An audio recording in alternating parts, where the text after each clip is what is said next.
ரீசெண்டாக நம்ம எல்லாருமே லவ் டுடே மூவி பார்த்துருப்போம். அது பிளாக் பஸ்டர் ஹிட்டுங்கிறது நம்ம எல்லாருக்குமே தெரியும். அதில் இப்போ இருக்க 2K ஜெனரேஷன்ஸோட லவ் எப்படி இருக்குது, அங்கே என்னெல்லாம் பிரச்சனைலாம் இருக்குது, எப்படிலாம் அதை சால்வ் பண்ணுறாங்க, எப்படி சமாளிக்கிறாங்க, இது எல்லாத்தையும் ஒரு மாதிரி ஃபன்னாக க்யூட்டாக ஜாலியாக நம்ம பிரதீப் கொண்டு போயிருப்பார்.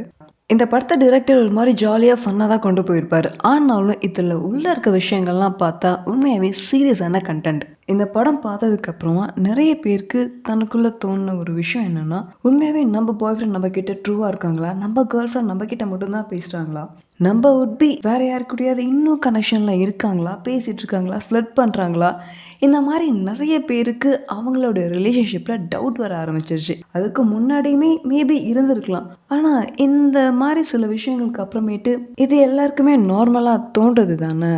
ஏன் இங்கே நிறைய பேர் பேசாமல் நம்மளும் மொபைல் ஃபோனை சேஞ்ச் பண்ணி பார்க்கலாமா கேட்டால் கொடுப்பாங்களா?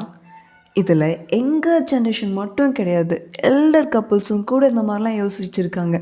இதுக்கு எக்ஸாம்பிளாக என்ன சொல்லலாம், நம்ம உதயநிதி ஒரு இன்டர்வியூ கொடுத்துருப்பாரு. அதில் ஃபேமிலியோடு நாங்கள் எல்லாருமே படம் பார்த்தோம். படம் பார்த்துட்டு வெளில வந்ததுக்கு அப்புறமேட்டு அம்மா சொன்னாங்க, நாமளும் இந்த மாதிரி சும்மா மொபைல்லாம் எக்ஸ்சேஞ்ச் பண்ணி பார்க்கலாமா அப்படின்னு கேட்டாங்க. நாங்கள் சிரிச்சிட்டு அப்படியே வந்துட்டோம் அப்படின்னு உதயநிதி சார் ஒரு மாதிரி ஒரு இன்டர்வியூவில் ஃபன்னாக இதை ஷேர் பண்ணியிருப்பாரு. ஸோ இந்த மாதிரி விஷயங்கள் யங் கப்புள்ஸுக்கு மட்டும் ப்ராப்ளம் கிடையாது, எல்டர் கப்புள்ஸுக்குமே ப்ராப்ளம்ஸ் இருக்குது. மற்ற கண்ட்ரிஸ் எல்லாம் ரிலேஷன்ஷிப்ஸ் இவ்வளோ காம்ப்ளிகேட்டட் கிடையாது. ஆனால் நம்ம கண்ட்ரி அப்படி கிடையாது. இங்கே நிறைய கல்ச்சர் கஸ்டம் இந்த மாதிரி பிளாப்லா நிறைய சொல்லுவாங்க. ஒருத்தனுக்கு ஒருத்தி இப்படி தான் இருக்கணும், அப்படி தான் இருக்கணும், இந்த மாதிரி நிறைய ரெஸ்ட்ரிக்ஷன்ஸ் இருக்கிறதுனால தனக்குள்ளே இருக்க எந்த ஃபீலிங்ஸுமே எல்லாரும் ஓப்பனாக விளையாடுறதே கிடையாது. இங்கே அந்த அளவுக்கு உறவுகள் காம்ப்ளிகேட் ஆகிறதுக்கு நம்ம விடவே கூடாது. நம்ம பார்ட்னர் நம்மளை யூஸ் பண்ணிக்கிறாங்க, உண்மையான லவ்வே கிடையாது, ஏதோ பர்பஸ்க்காக தான் நம்மளை பழகுறாங்க, யூஸ் பண்ணிக்கிறாங்க அப்படிங்கிறத கண்டிப்பாக நம்ம தெரிஞ்சுக்கிட்டே ஆகணும். இதை நம்ம தெரிஞ்சுக்கிட்டா இந்த ரிலேஷன்ஷிப் இவ்வளோ காம்ப்ளிகேட்டட் ஆகிறதுக்கு வாய்ப்புகள் ரொம்ப கம்மி. உங்கள் பார்ட்னர் உங்களை யூஸ் பண்ணிக்கிறாரா இல்லையா அப்படிங்கிறத ஒரு 5 விஷயங்கள்லேருந்து நம்ம தெரிஞ்சுக்கலாம். அதை 1 by 1 பார்க்கலாம் வாங்க. First of all, just for a sexual purpose. உங்கள் பார்ட்னர் உங்களை மீட் பண்ண வரப்பையோ இல்லை காலில் பேசுகிறப்பையோ என்ன இன்டென்ஷனில் பேசுகிறாங்கங்கிறத கண்டிப்பாக உங்களால் கண்டுபிடிக்க முடியும். அவங்க உங்களோட எல்லா ஃபீலையும் ஷேர் பண்ணுறாங்களா, எல்லா விஷயத்தை பற்றி உங்ககிட்ட பேசுகிறாங்களா, இல்லை இந்த மாதிரி இன்டிமேட்டான விஷயங்களை பற்றி மட்டும் பேசுகிறாங்க, அதில் தான் அதிக இன்ட்ரெஸ்டோடு இருக்காங்களா அப்படிங்கிறத நீங்கள் முதல் தெரிஞ்சுக்கணும். உங்ககிட்ட அவங்க அடிக்கடி இந்த செக்ஷுவல் சம்மந்தமான விஷயங்களை பற்றி மட்டும்தான் ஷேர் பண்ணிக்கிறாங்க, அதில் தான் அவ்வளோ இன்ட்ரெஸ்டடாக இருக்காங்க அப்படின்னா கண்டிப்பாக அந்த ரிலேஷன்ஷிப் ரொம்பவே டாக்ஸிக்கானது. அவங்க அவங்களோட ப்ளஷருக்காக உங்களை யூஸ் பண்ணிக்கணும்னு நினைக்கிறாங்க. Second one, feelings.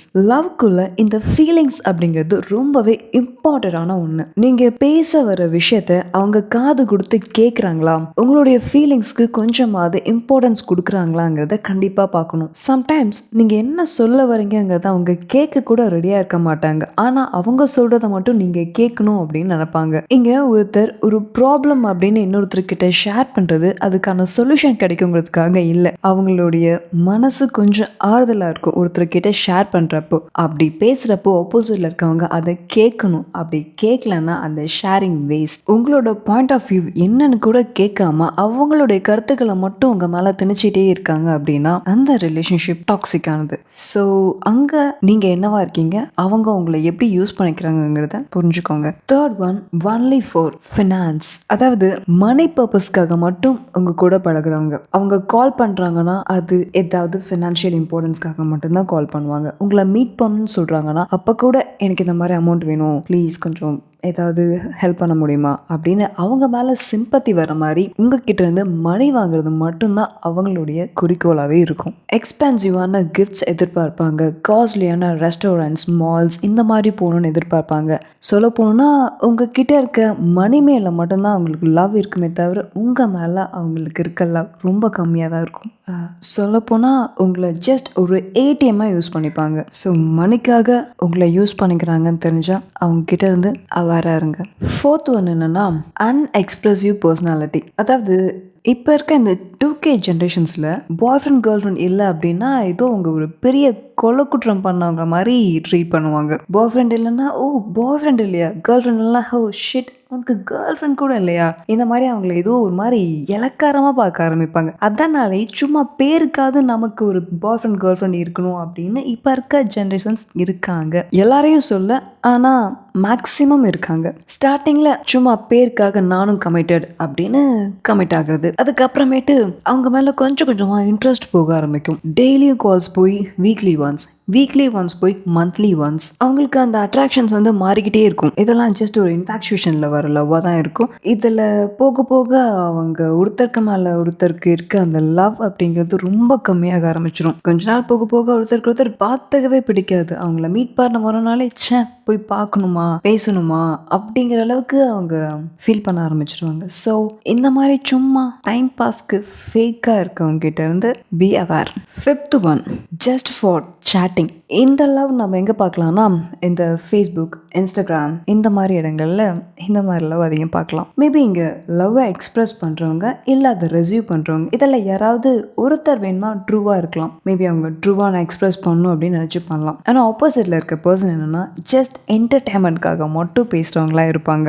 ஜஸ்ட் அவங்க இன்ஸ்டாகிராமில் ரீல்ஸ் பார்த்து மீம்ஸ் பார்த்து போர் அடிக்குதுன்னு நீங்கள் பண்ணுற சேட்க்கு ரிப்ளை பண்ணியிருக்கலாம். ஆனால் அதை நீங்கள் ரொம்ப ஒரு பெரிய ஹையாக எடுத்துகிட்டு அவங்கள ரிப்ளை பண்ணிட்டாங்க, அவங்களுக்கு என்ன பிடிக்க ஆரம்பிச்சிருச்சு அப்படின்னு நீங்களே அதுக்கு ஓவர் ரியாக்ட் பண்ண ஆரம்பிச்சிருக்கலாம். அவங்களும் ஜஸ்ட் டைம் பாஸ்க்காக உங்கள் கூட அதே வேவ் லென்த்தில் சும்மா டைம் பாஸ்க்கு மட்டும்தான் பேசியிருப்பாங்க. ஆனால் அதை நீங்கள் ட்ரூ லவ்னு நினச்சிக்கிட்டு அவங்க கூட ரொம்ப டீப் ரிலேஷன்ஷிப்குள்ளே போக ஆரம்பிப்பீங்க. ஆனால் அப்படி நீங்கள் போக ஆரம்பிக்கும் போது அவங்க உங்களை இக்னோர் பண்ண ஆரம்பிப்பாங்க. ஏன்னா அவங்க ஜஸ்ட் சேட் பண்ணுறாங்க, அவ்வளோதான். ஒரு என்டர்டைன்காக ஒரு டைம் பாஸ்க்காக உங்க கூட பேசியிருக்காங்க. பட் நீங்கள் அதை ட்ரூ லவ் அப்படின்னு நினச்சிட்டு ஏமாந்துடுறீங்க.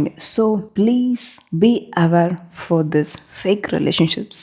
இந்த 5 பாயிண்ட்ஸ் கண்டிப்பாக உங்களுக்கு யூஸ்ஃபுல்லாக இருந்திருக்கும் அப்படின்னு நினைக்கிறேன்.